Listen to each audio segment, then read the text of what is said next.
அனைத்து நண்பர்களுக்கும் வணக்கம். உங்கள் ஆஸ்ட்ரோ பழனிசுவாமிகள் பேசுகிறேன். இந்த காணொளியில கும்பம் ராசிக்கு டிசம்பர் மாதம் எப்படி இருக்கும் என்பதை பற்றி பொது பலனாக பார்க்கலாம். கடந்த மாதம் பார்த்தீங்கன்னா குறிப்பா இந்த நவம்பர் மாதம் பிரிவொன்றை சந்தித்தேன். ஒரு நல்ல உறவு, எவ்வளவுதான் நீங்க போராடி அவங்களோட இருக்கணும், வாழணும், பேசணும் அப்படின்னு நினைச்சா கூட உங்களை விட்டு விலகி போவாங்க, அல்லது நீங்க அவங்களை விட்டு விலகி வந்திருப்பீங்க என்பதை பற்றி நம்ம போன மாசம் வீடியோவில் பேசியிருந்தேன். இந்த மாசம் எப்படி இருக்கும்னாக்க கசந்து போன காட்சியே என்ற மாதிரிதான் இருக்கும்.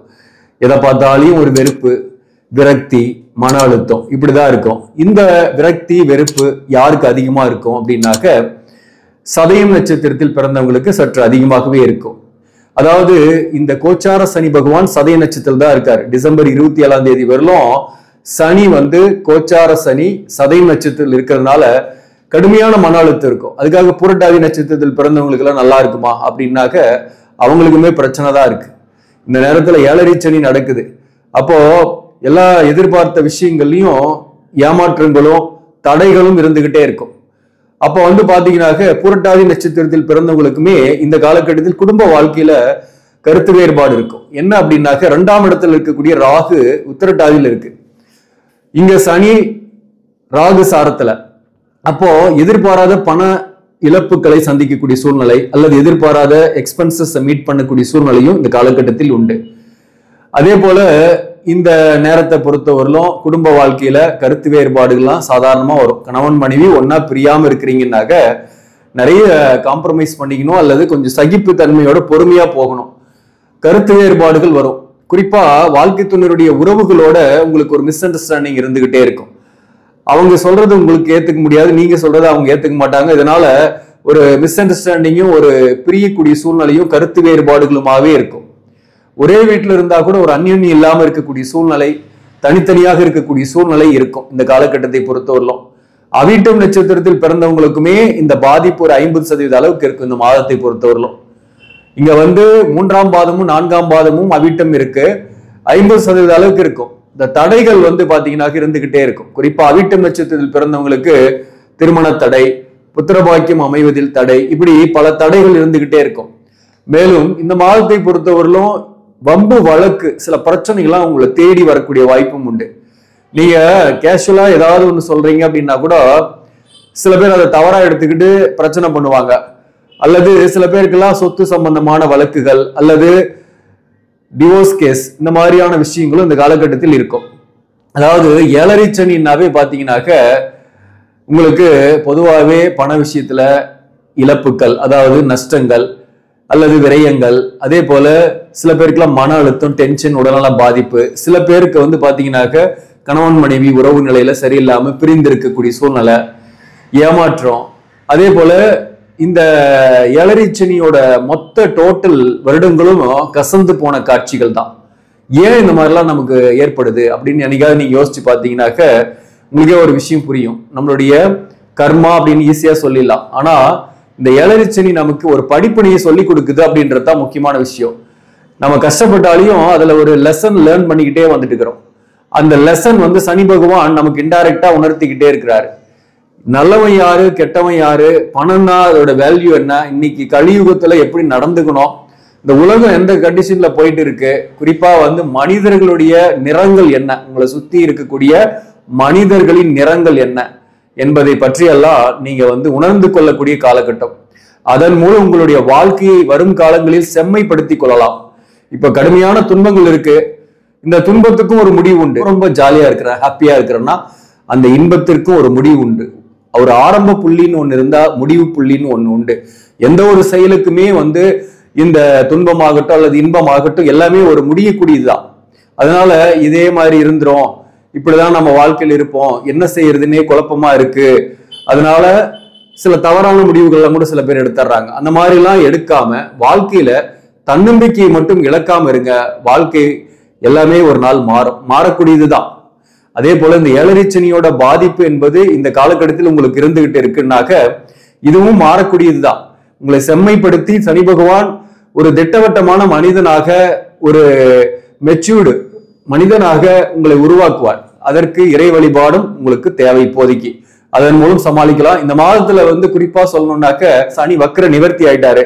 அதனால வந்து சில ஹெல்த்ல வந்து சில பேருக்குல கொஞ்சம் இம்ப்ரூவ்மெண்ட் இருக்கும், நல்லாவே இருப்பீங்க. அதனால பெருசா பாதிப்புல இருந்தாலும் வயதானவர்களாக இருந்தா மட்டும் ஹெல்த்ல கொஞ்சம் கவனம் செலுத்தீங்க. அதே போல உங்க ராசிக்கு 2ஆம் இடத்துல இருக்கக்கூடிய ராகுவால கொடுக்கல் வாங்கல் பண விஷயத்துல கவனமா இருங்க. கொடுக்குறீங்கன்னா வாங்க முடியாது, வாங்கினா திருப்பி கொடுக்க முடியாத அளவுக்கு கடனுடைய அழுத்தமும் ஏற்படும். அதே போல வாக்குவாதம் யார்கிட்டையும் செய்யாதீங்க. ஒர்க் ப்ரெஷர் இருக்கும், மற்றவங்களுடைய வேலையை உங்களுக்கே கொடுப்பாங்க, அதனால டென்ஷன் ஆகக்கூடிய சூழ்நிலை. அதை எதிர்த்து பேசிட்டீங்கன்னா உங்களுக்கு சில பிரச்சனைகள் அங்க வரும். சோ அதே போல அந்த இடத்துல ஏதாவது ரிலேஷன்ஷிப் வருதுன்னா கூட அதுல கொஞ்சம் கவனமாவும் இருங்க.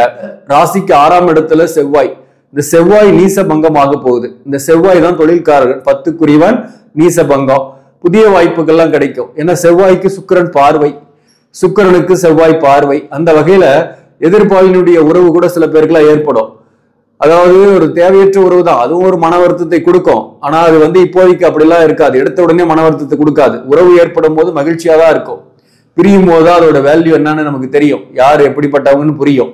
சோ அந்த மாதிரி இந்த காலகட்டத்திலையும் சில உறவுகள், சில எதிர்ப்பாளினுடைய அஃபையர் எல்லாம் கூட வரக்கூடிய வாய்ப்பு உண்டு. வேலை பார்க்கக்கூடிய இடத்துல அந்த இடத்துல கொஞ்சம் கவனமா இருந்துங்க. அதே சமயத்துல வேலை விஷயமா புதிதாக வேலை தேடக்கூடியவர்களுக்கு வேலை வாய்ப்பெல்லாம் கிடைக்கும். வழக்குகள் இருக்கீங்க, ஒரு வம்பு வழக்கு பிரச்சனை உங்களை தேடி வரும், வந்துச்சுனாக்க அதுல ஜெயிக்கிற அளவு நீங்க தான். கொஞ்சம் பொறுமையா இருக்கணும், டென்ஷன் ஆகாம பொறுமையா இருந்தீங்கன்னா வேடிக்கை மட்டும் பாத்தீங்கன்னா போதும், வெற்றி உங்களுக்கு ஆட்டோமேட்டிக்கா வந்து சேரும். 6ஆம் இடத்துல இருக்கக்கூடிய செவ்வாய் உங்களுக்கு வெற்றியை கொடுப்பாரு. கடனும் கேட்டீங்கன்னா கிடைக்கும், கடன் கேட்டீங்கன்னா கிடைக்கும். ஒரு கடனை வாங்கி இன்னொரு கடனை அடிச்சு சமாளிக்கக்கூடிய வாய்ப்புகளை ஏற்படுத்துவாரு. அதே போல ஹெல்த் வந்து பாதிக்கப்படாது. கடுமையான நோயில் இருக்கீங்க அப்படின்னாக்கா உங்களுக்கு சரியான மருத்துவம் கிடைச்சி ரிட்டர்ன் ஆகிறதுக்கு, ஹாஸ்பிட்டல்ல இருந்து ரிட்டர்ன் ஆகிறதுக்கான வாய்ப்பு உண்டு. குணமாகும் உடல் நலத்துல. சின்ன சின்ன நோய்கள், சின்ன சின்ன தொந்தரவுகள், சளி பிடிக்கிறது, காய்ச்சல் வர்றதெல்லாம் வரும், அது இயற்கையானதுதான். அதுவும் வயதானவர்களாக இருக்கவங்களுக்கு அதுக்கான வாய்ப்புகள் உண்டு, கொஞ்சம் கவனமா இருந்துங்க. மேலும் வந்து வார்த்தைகளை கவனம் செலுத்திக்கணும். வாழ்க்கை துணைவருடன் விட்டு கொடுத்து போறது, உறவுகளோடு ரொம்ப க்ளோஸா இன்டராக்ட் ஆகாம இருக்கிறதெல்லாம் இந்த மாதத்துல உங்களுக்கு ஒரு சிறப்பான பலனை கொடுக்கும். பண விஷயத்துல ரொம்ப ரொம்ப கேர்ஃபுல்லா இருக்கணும்னு நம்ம சொல்லிட்டோம். அதுலதான் உங்களுக்கு வந்து மன வருத்தங்கள் வரக்கூடிய வாய்ப்பு உண்டு. குறிப்பா அதுல மட்டும் கொஞ்சம் கேர்ஃபுல்லா இருங்க. ஒரு நண்பர் சொல்றாரு அல்லது ஒரு புதிய நபர் சொல்றாங்க, இந்த திட்டத்துல முதலீடு செஞ்சா இவ்வளவு பணம் வரும், அல்லது இதை பொருளை வாங்கினா இது பிற்காலத்துல வித்தா இவ்வளவு லாபம் வரும் அப்படின்னு ஒரு பேராசைப்பட்டு இந்த காலகட்டத்தில் எதையாவது அந்த மாதிரி முதலீடுகள் செய்யும் போது பாதிக்கப்படக்கூடிய வாய்ப்பும் இந்த காலகட்டத்தில் உண்டு.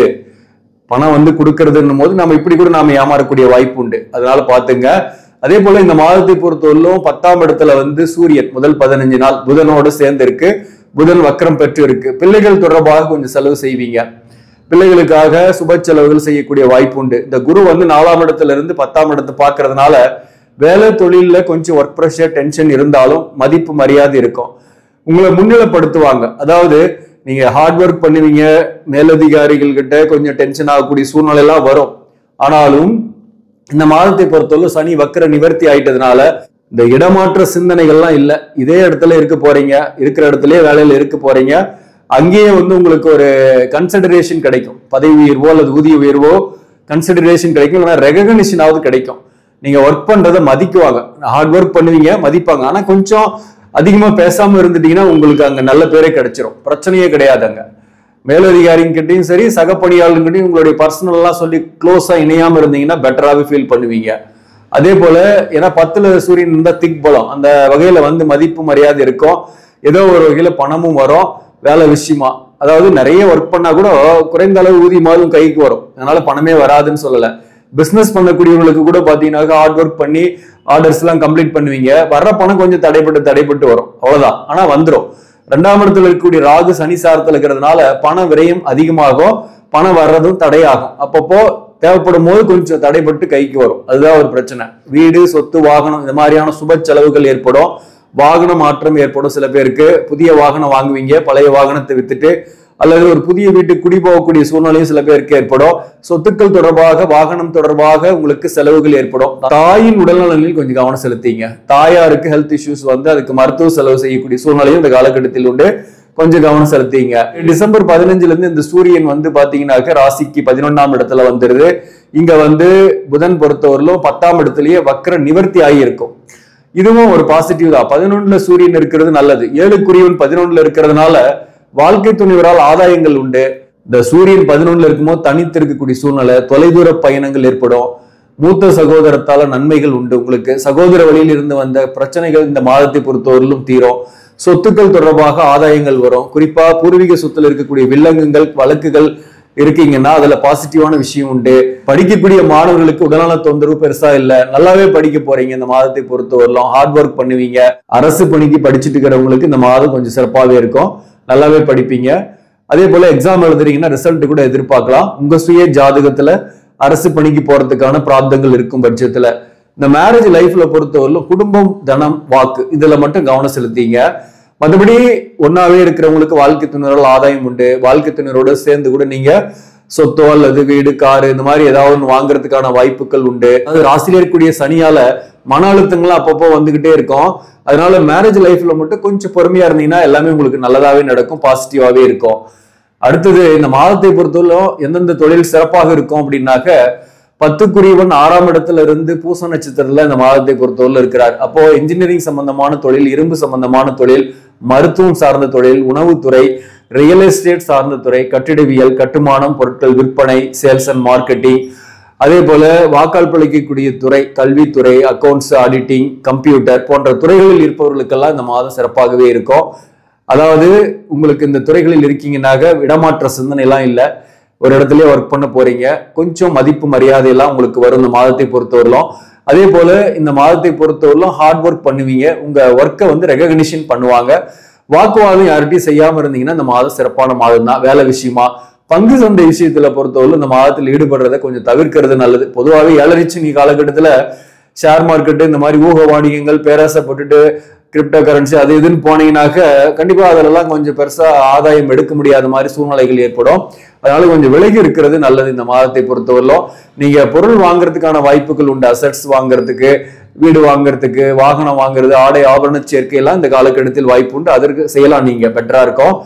இந்த மாதத்தை பொறுத்தவரை நீங்கள் வழிபட வேண்டிய தெய்வம் எதுன்னா திருக்கொல்லிக்காடு போயிட்டு வாங்க. சனீஸ்வர பகவானுடைய மன அழுத்தம், டென்ஷன் குறையறதுக்கு திருக்கொல்லிக்காடு போயிட்டு வரலாம். இல்ல வெளியூர்ல வெளிநாட்டுல இருக்கீங்க, அது முடியாது அப்படின்னாக்க அருகாமையில் இருக்கக்கூடிய கோவில்லையே வந்து நவகிரகங்கள் இருக்கும். நவகிரக சிலையில வந்து சனீஸ்வர பகவான் சிலைக்கு முன்னாடி எள்ளு தீபம் போட்டு ஏற்றி ஒரு 9 சுத்து சுத்தி வாங்க.